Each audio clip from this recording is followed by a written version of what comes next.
Before I start, you might have noticed I've been doing a fair few live streams on YouTube, and I've really enjoyed it. It's been great chatting with folks as I die repeatedly due to my own ineptitude, but I've decided to move the streaming to Twitch, mainly just to keep it separate from the YouTube channel. I don't want to be spamming people's notifications with live streams they have no interest in. But if you do feel like stopping by sometime and saying hi, I'll put a link to my Twitch channel below. Anyway, when I was in high school, I played trumpet in the school band, and I wasn't too bad at it. My technique was decent, my tone was okay, I could hit all the high notes, mostly. I had some skill. What I didn't have, however, was any sense of rhythm at all, and that made playing in an actual band kind of difficult. Even when I was carefully watching the conductor, I struggled to play the right notes at the right time. And when my focus drifted and I failed to pay attention, bad things happened. On one memorable occasion during a relatively important performance, I finished my solo and then realised with dawning horror that the rest of the band was a bar and a half behind. Or, more accurately, I was a bar and a half ahead. The audience, a group of bored primary school kids, and remember I did say the performance was only relatively important, didn't seem to notice, but the conductor and the rest of the band sure did. Now, given the fact I have no sense of rhythm, it may be surprising to learn that, for a while at least, rhythm games were probably my absolute favourite genre. Starting in the early 2000s and reaching a peak with the first few Guitar Hero games, I was almost obsessed with them. And, even more surprisingly, I was pretty good at them. I'm not saying I was great, I've never been great at any game, and once YouTube came around and showed me what real Guitar Hero pros were capable of, I realised that I barely qualified as pretty good. But I had some degree of competence, and before Guitar Hero brought the genre into the mainstream, I was better at rhythm games than just about anyone I knew. For many people, Parappa the Rapper may be the first game that comes to mind when thinking about rhythm games, or maybe games that had their origins in the arcades like Beatmania or Dance Dance Revolution. For me though, the first game that really got my pulse beating to a synth-heavy rhythm was a lesser-known title by the name of Frequency.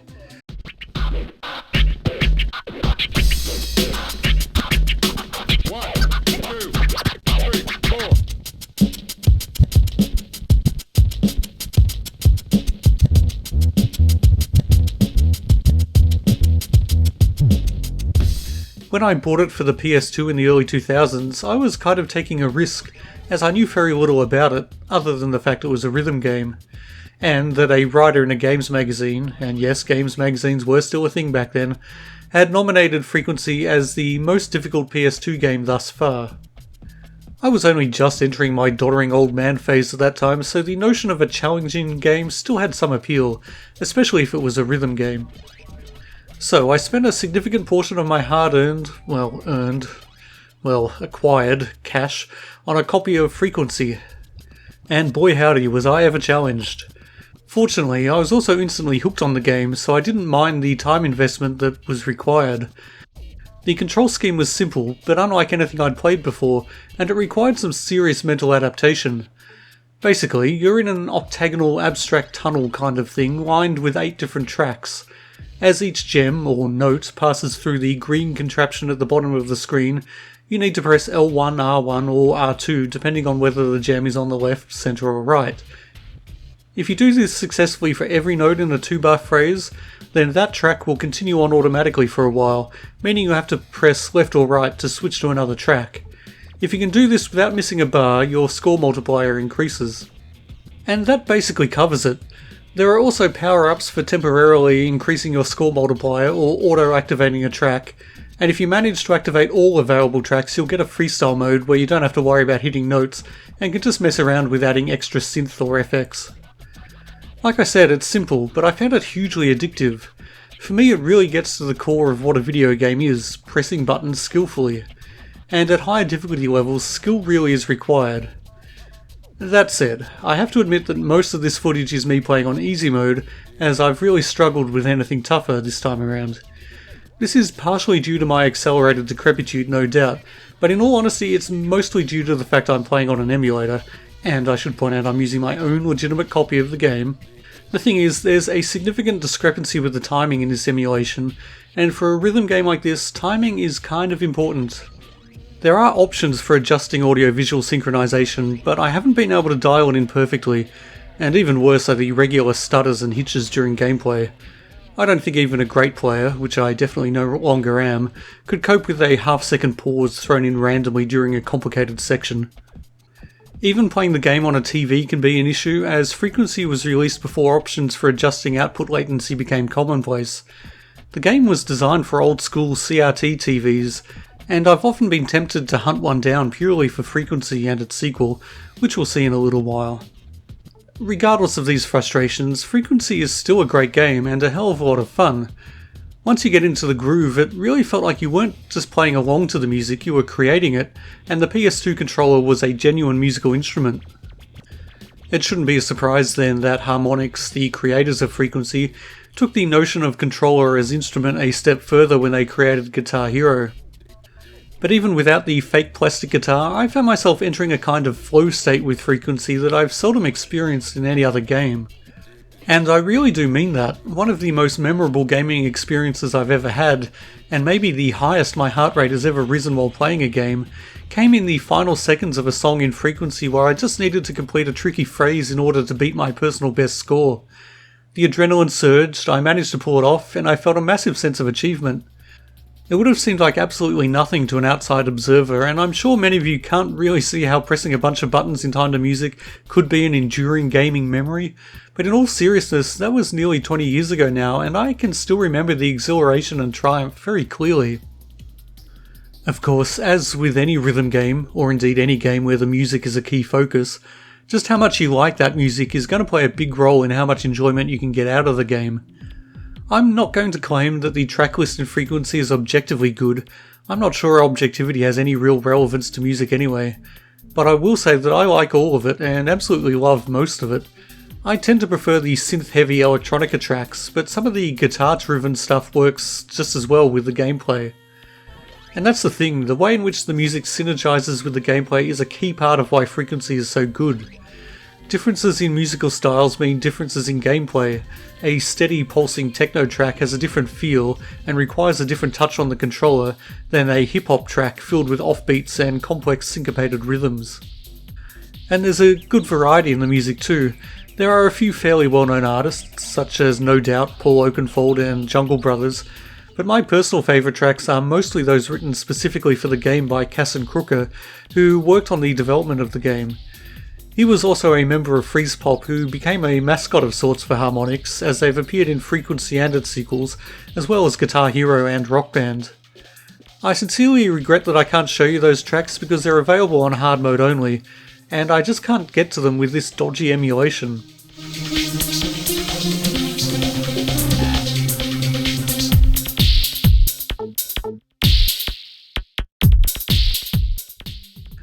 There's also a nifty little remix mode where you can pick any song and then lay down notes in any formation you wish. You can then actually save the result and play it just as you would any normal song.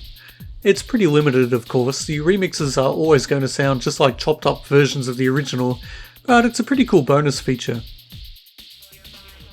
Anyway, as positive as I've been so far, Frequency does have some issues, although I only really noticed them once the sequel fixed most of them. When you successfully complete a phrase and activate a track, it plays automatically for a while and then comes back. But if that phrase repeats later on in the song, it will also be automatically activated then, provided you got it right first time round. I know that sounds confusing, but what it basically means is that if you do well at the beginning of a song, in some cases the latter half of the song will mostly play itself, leaving you with nothing to do except mess around on the freestyle tracks. On the flip side, there are songs where, if you're trying for the maximum score, which was the only way I ever played, you'll find yourself avoiding certain tracks altogether. You'll want to stick to the tracks that reward the most points, and that can mean you're just switching between the drum, bass and synth tracks, leaving the vocals and other effects untouched, leading to a song that sounds a bit samey. This isn't necessarily a bad thing. When you're playing the game, you're usually too focused to fully appreciate the music anyway, but the sequels did a better job of ensuring you fully explore the range of what each song has to offer.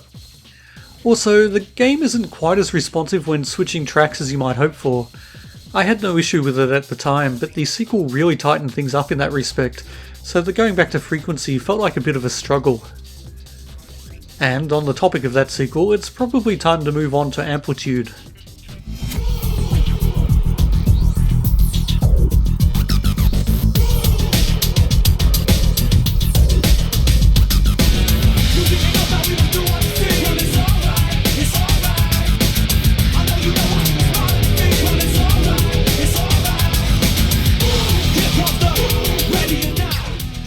Amplitude came out a couple of years after Frequency, and its gameplay is essentially the same, so I'll just go over the differences.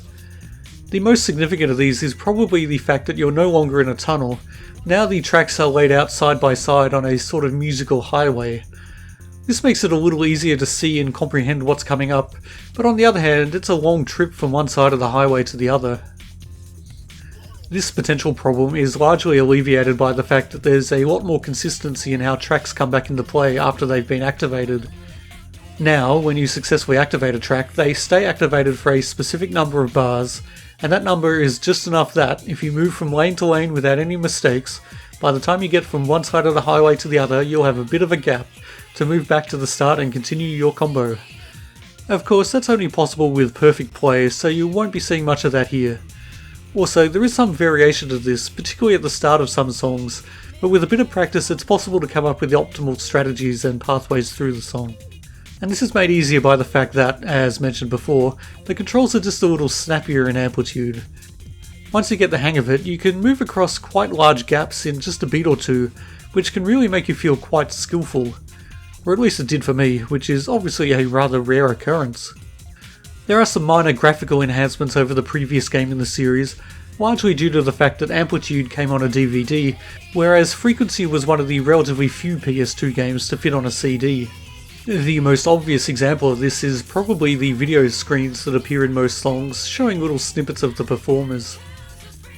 You also get to create a little 3D avatar for yourself that jams along to the song, switching instruments as you switch tracks.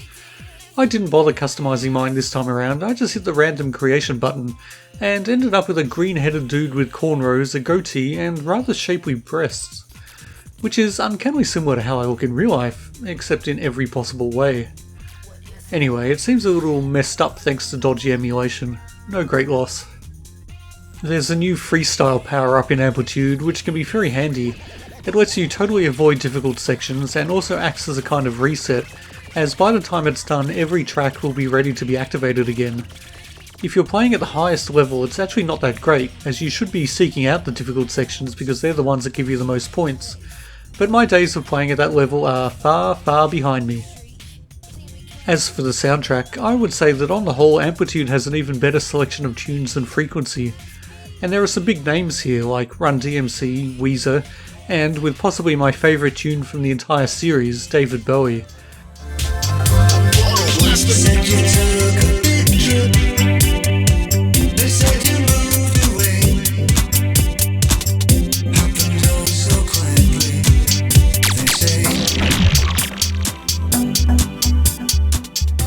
It's a remix, but in my opinion it's an incredible remix of an amazing, profoundly moving song.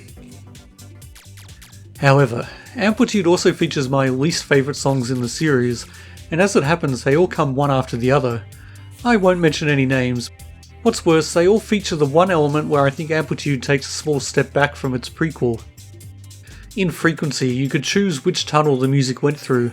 Some were twistier and more elaborate than others, but one at least just went straight. And that's the one I preferred to use, as it eliminated the visual confusion that came with some of the sharper turns. In Amplitude, on the other hand, each song has its own specific highway with its own individual twists and turns, and you can't switch them around. And in this particular set of 3 songs, the twists can be rather extreme. At its worst, this makes it genuinely tough to tell if there's a half beat between notes or a whole beat. It's something you can learn to get used to, but I find it just to be an unnecessary irritation that makes these particular songs something I endure rather than enjoy. Now, I need to mention the multiplayer element. There was a 2-player mode in Frequency as well, but it really became something rather cool in Amplitude. Basically, 2 players occupy the same highway, competing to get to the most complicated tracks, and therefore the higher score.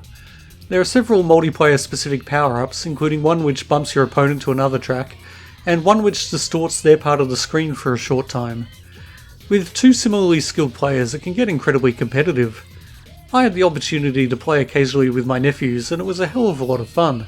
I started out dominating them of course, but it wasn't long before they really caught up. The last time I tried playing them, well, let us never speak of that. Amplitude was also playable online, but alas, that's something I never had the chance to do. Anyway, that's Amplitude. But it's not the end of this story because after nearly a decade and a half, Amplitude came back. It started, as so many amazing video game reboots have, with a Kickstarter campaign, one I gladly contributed to. And so my name's in the credits, one of my proudest achievements, and all I had to do was splash out a bit of cash. If only all pride could be so easily bought. Actually, I'd still be screwed because I don't have any money. Yeah, well. Anyway, what's changed in the 2016 remake of Amplitude? Well, display lag is no longer an issue, and since I'm able to play this one the way it was intended, I'm significantly better at it. Kind of.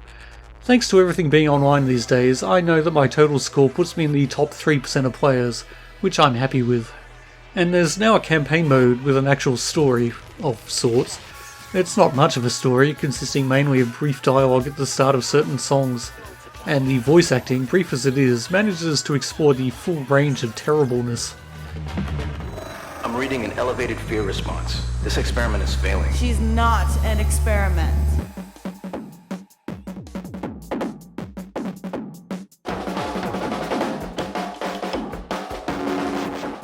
And the narrative isn't exactly compelling, something to do with healing a woman's traumatized brain through the power of, I don't know, fat beats or something.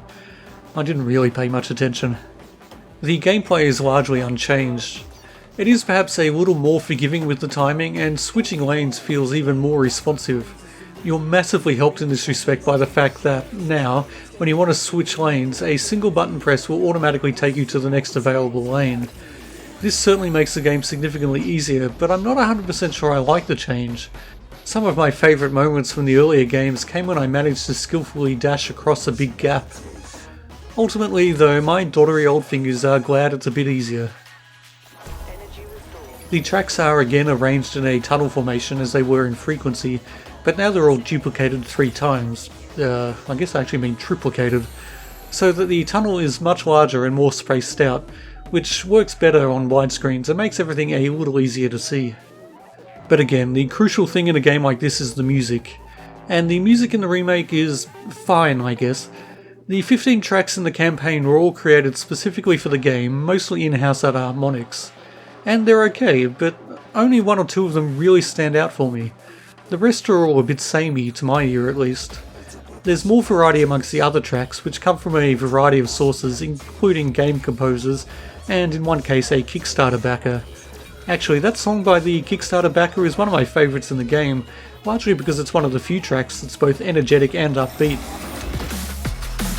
And the Milky Way was brighter than the sun. When I Today. share my sights, and the words to let me try. And I am left with feelings only just begun. The majority of the music in Amplitude 2016 is surprisingly tense. There are a lot of minor keys here. Even the obligatory freeze pop track is a departure from their usual cheerful sound. And there's a real lack of funk among the tracks on offer. Syncopation, hip-hop elements, jazzy beats and swing rhythms are almost non-existent. There's certainly nothing like Run DMC in this game. Ultimately, my favourite track has to be the one by Danny Baranowski from the excellent game Crypt of the Necrodancer. I love the tune, and it's the most interesting, the most fun, and one of the most challenging tracks in the game.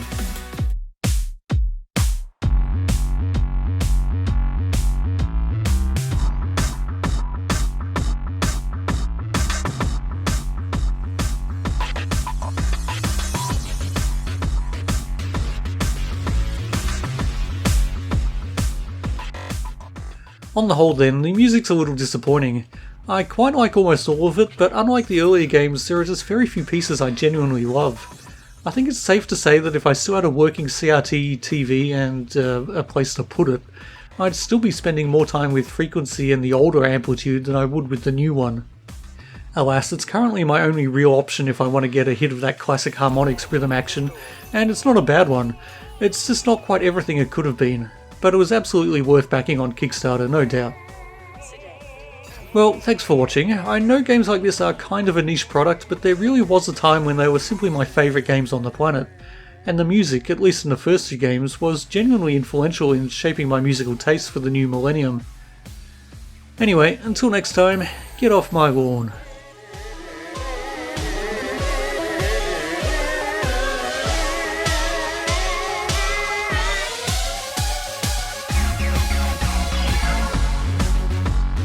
Today.